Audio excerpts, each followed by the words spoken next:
Hi, I'm Barbara Rimkunis, and this is your Exeter History Minute. In our previous minute, we were looking at the many cannons in town. So far, the stories have been rather tame. The cannons are treated well and with a certain amount of respect, even if they did have to be moved for whatever reason. The cannons at Gilman Park, however, haven't been quite so lucky. Gilman Park was donated to the town in 1892 by Daniel Gilman, a local entrepreneur. When the Navy offered obsolete Civil War cannons to municipalities in 1896, the town quickly applied for two. The Navy sent three. Two 32-pounder cannons and one enormous Columbiad, a monster weighing 16,000 pounds. The gift also included 69 cannonballs.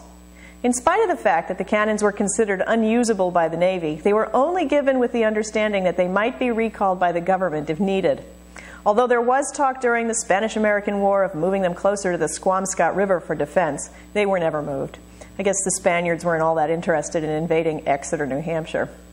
However, if you go to Gilman Park today, you won't find 3 cannons and 69 carefully stacked cannonballs. Gilman Park is tucked away outside the downtown and has had a bit of a problem with vandalism over the years. It didn't take long for the cannonballs to disappear. A lot of them rolled into the river, where only recently 3 of them were found.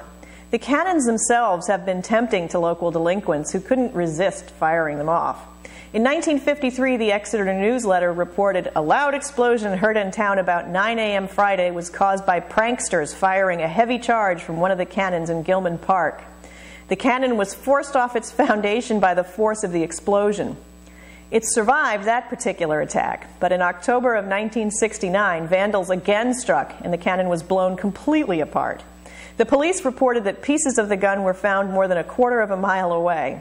After that incident, the remaining cannons were disabled and can no longer be fired, so don't even try. They were thoroughly researched and renovated in 2010 by Eagle Scout Christopher Brooks. His work is now on file in the archives at the Exeter Historical Society. If you're interested in their history before they became ornamental, drop by sometime. We're at 47 Front Street in Exeter, New Hampshire.